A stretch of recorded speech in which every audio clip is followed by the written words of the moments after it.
ओम नमो भगवते वासुदेवाय। अभी तक की कथा में हमने सुना कि कन्हैया का प्राकट्य गोकुल में हो चुका है। अब उनके दर्शन के लिए भगवान शिव शंकर अवधूत वेश में गोकुल पधारे हैं। भगवान शंकर की दृष्टि भी ब्रह्म में ही स्थिर थी। शंकर जी के दो विशिष्ट गण थे, श्रृंगी और भृंगी। वे दोनों भी शंकर जी के साथ चलने की हट करने लगे। वे कहने लगे यदि उन्हें साथ नहीं ले जाएंगे तो वे सभी को बता देंगे कि ये कोई साधु नहीं, भगवान शंकर हैं। शंकर जी ने कहा मैं अकेला ही जाऊंगा, तुम्हें साथ ले चलूंगा तो दर्शन ध्यान में विक्षेप होगा। आ जाए सदाशिव गोकुल में। कई महात्माओं ने इस लीला का बड़ा रसीला वर्णन किया है। जो आज तक निरंजन थे वे आज अपेक्षा वाले बन गए। यदि प्रभु ने तुम्हें संपत्ति दी हो तो संकल्प करो कि हर रोज सुपात्र साधु संतों और गरीबों को भोजन कराओगे। यशोदा जी का नियम था कि सुपात्रों को रोज भिक्षा दी जाए। शिव जी का आगमन हुआ। लोग कहने लगे कि ये साधु तो शिव जी सा लगता है। शिव जी अपने तेज को आखिर कब तक छिपा सकते हैं। शिव जी के पास दासी आई और कहने लगी महाराज, यशोदा जी ने यह भिक्षा भेजी है, आप इसे स्वीकार करें और लाला को आशीर्वाद दें। शिव जी, मैं भिक्षा नहीं लूंगा, मुझे किसी भी वस्तु की अपेक्षा नहीं है, मुझे बालकृष्ण का दर्शन करना है। दासी ने यशोदा जी को समाचार पहुंचाया कि साधु महाराज और कुछ लेना नहीं चाहते, वे तो केवल लाला के दर्शन करने के लिए ही इतनी दूर तक आए हैं। संत की परीक्षा वेशभूषा या जाति पाति से नहीं, उसकी आंखों और मनोवृत्ति से की जाती है। ब्रह्म ज्ञान सुलभ है, किंतु ब्रह्म दृष्टा प्रत्येक में ब्रह्म के दर्शन करने वाला संत दुर्लभ है। यशोदा जी ने खिड़की से झांक कर देखा। महाराज को देखकर कहा महाराज, यदि भिक्षा कम हो तो मैं कुछ और देने को तैयार हूँ, किंतु मैं लाला को बाहर नहीं लाऊंगी। तुम्हारे गले में सर्प है जिसे देखकर मेरा लाला डर जाएगा। शिव जी, माता तेरा कन्हैया तो काल को काल, ब्रह्म को ब्रह्म है, वरना तो किसी से डर सकता है और ना उसे किसी की कुदृष्टि लग सकती है। वह तो मुझे पहचानता भी है। यशोदा जी, कैसी बात कर रहे हैं आप? मेरा लाला तो नन्हा सा है, आप हट ना करें। शिव जी, मैं तेरे लाला के दर्शन किए बिना यहाँ से हट नहीं सकता। नंद बाबा के गांव के पास आज भी आशेश्वर महादेव का मंदिर है। आज भी शिव जी वहाँ लाला के दर्शन की आशा लगाए बैठे हैं। व्रत 84 की प्रदक्षिणा कम से कम एक बार तो करनी ही चाहिए। व्रत 84 परिक्रमा महापुण्यदायी है, इससे जीवन के सारे पाप जल जाते हैं। व्रज तो लीला भूमि है, वहां बैठकर ध्यान करोगे तो परमात्मा स्वयं लीला रहस्य समझाएंगे। इधर बाल कन्हैया ने जाना कि बाहर शिवजी पधारे हैं और माता उसे वहां नहीं ले जाएंगी, तो जोरों से रुदन शुरू कर दिया। दासी यशोदा जी से कहने लगी माता जी, उस साधु के होंठ हिल रहे हैं, मानो ना मानो उसी ने कुछ मंत्र प्रयोग किया है जिससे लाला रो रहा है। ऐसा साधु कभी देखने में नहीं आया। मैं बाल कृष्ण को बाहर ले जाऊं और साधु से आशीर्वाद मांगू। और फिर उसने कन्हैया का श्रृंगार कर दिया।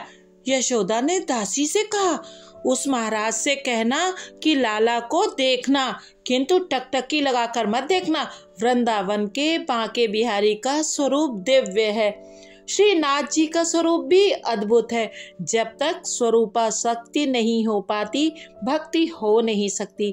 लौकिक नाम रूप के प्रति जैसी आसक्ति है, वैसी ही आसक्ति प्रभु के नाम रूप से हो जाए, वही भक्ति है। बांके बिहारी के मंदिर में पर्दा होता है, पर्दा ही तो माया है। जीव ईश्वर का दर्शन करता है, तब बीच में माया का पर्दा आ जाता है। मंदिर में राधा जी का सेव्य स्वरूप है। बांके बिहारी 2 मिनट राधा जी को और फिर जगत को दर्शन देते हैं। 4 आंखें मिलने पर ही दर्शन में आनंद आता है। कन्हैया हंसता है। इस साधु ने जादू किया है। महाराज की नजर में जादू है। यह साधारण साधु नहीं है। दासी लाला को शिव जी के पास लाई। शिव जी ने दर्शन करके प्रणाम किया। दर्शन करके आनंद तो हुआ किंतु तृप्ति नहीं हो पाई। आनंद अद्वैत में है, द्वैत में नहीं। मुझे अपने प्रभु से मिलना है, श्री कृष्ण के साथ एक होना है। जब तक ईश्वर से जीव थोड़ा सा भी दूर होगा उसके लिए भय बना रहेगा। शिव जी ने सोचा कि यदि बाल कन्हैया मेरी गोद में आ जाए तो बड़ा आनंद हो जाए। शिव जी कहने लगे, तुम इस बालक के भविष्य के बारे में पूछती हो। यदि उसे मेरी गोद में दिया जाए तो मैं उसके हाथों की रेखा अच्छी तरह से देख लूं। यशोदा जी ने बाल कृष्ण को शिव जी की गोद में रख दिया। शिव जी समाधि में डूब गए। बातें अद्वैत में नहीं हो पाती, द्वैत में ही होती रहती हैं। जब हरि और हर एक हो गए हों वहां कौन क्या बोलेगा। शिव जी ने यशोदा जी से कहा, माता तेरा पुत्र तो सम्राट होने वाला है। शिव जी ने तांडव नृत्य किया। अति आनंद की अवस्था में जीव नाचने लगता है। हाथ में आम्र फल आने पर लोग नाचने लगते हैं। तो इधर तो शिव जी के हाथों में बाल कन्हैया आ गया है। शिव जी नृत्य में तन्मय है। वहां नंद बाबा आए।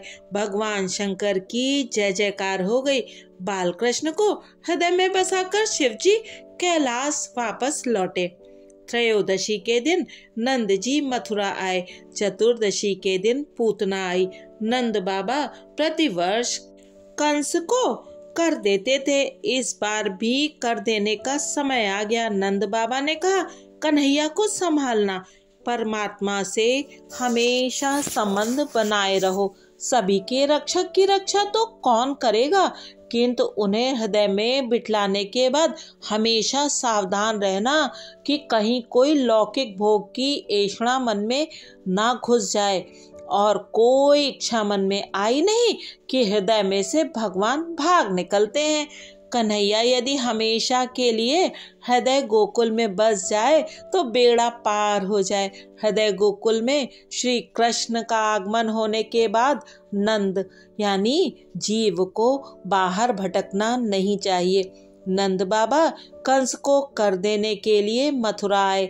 वे कंस की राजसभा में आए और उन्होंने कंस को कर, सुवर्ण थाल तथा पंचरत्न भेंट किए और समाचार भी दिया कि उनकी इस ढलती आयु में उनके घर पुत्र का जन्म हुआ है। कंस क्या जाने कि वह कन्हैया ही उसका काल है। उसको तो आश्चर्य भी हुआ और आनंद भी हुआ। उसने सोचा कि इस भेंट के परिमाण के अनुसार उस बच्चे को आशीर्वाद भी तो देना पड़ेगा। उसने बालक को आशीर्वाद भेजा कि बड़ा होकर वह राजा बने, उसकी जयकार हो, उसके शत्रुओं का शीघ्र विनाश हो। कंस ने अनजाने ही कृष्ण की जयकार की और आशीष दी। शत्रु भी जिसे आशीर्वाद दे और वंदन करे वह तो ईश्वर ही होगा ना। भेंट का परिमाण देखकर आशीर्वाद देने वाला कंस ही है। यानी आपको किसने क्या दिया है उसे देखकर यदि आप आशीर्वाद देते हैं तो वो कंस के समान है। नंद बाबा ने कहा, सारे ब्रजवासियों ने मेरे लिए एकादशी आदि व्रत किए जिसके फलस्वरूप मुझे पुत्र मिला है। नंद बाबा यश औरों को दे देते हैं। सुखदेव जी वर्णन करते हैं, नंद जी वसुदेव से मिलने गए। वसुदेव को बड़ा आनंद हुआ। दोनों ने एक दूसरे का कुशल मंगल पूछा। किसी मित्र से मिलन होने पर अपने सुख की बात न करो, किंतु उसके दुख की बात जानकर उसे आश्वासन दो। नंद जी वसुदेव से सुख दुख की बात पूछने लगे। सुना है आपके घर पुत्री का जन्म हुआ था और कंस उसकी हत्या करने आया था। वसुदेव, हाँ यह बात सच है, किंतु इसमें कंस का नहीं, मेरे कर्म ही का दोष है। किंतु आपके घर जो बालक है वह मेरा ही है। नंद बाबा ने भोलेपन से कह दिया, हाँ वह आपका ही है। वसुदेव मन में कह रहे थे, कन्हैया मेरा ही है, मैं ही उसे आपके घर उस रात को छोड़ गया था। किंतु नंद जी इस गूढ़ार्थ भरी बात को समझ नहीं पाए। नंद अर्थात जीव गोकुल छोड़कर कहीं दूर जाता है तो वहाँ काम, मद, लोभ, मोह, मत्सर आदि राक्षस आ धमकते हैं। नंद कृष्ण को छोड़कर कंस के पास जाते हैं तो गोकुल में विपत्ति आती है, ऊधम मच जाता है। नंद बाबा ने सोचा कि कुछ खिलौने लेता जाऊंगा तो लाला को आनंद होगा।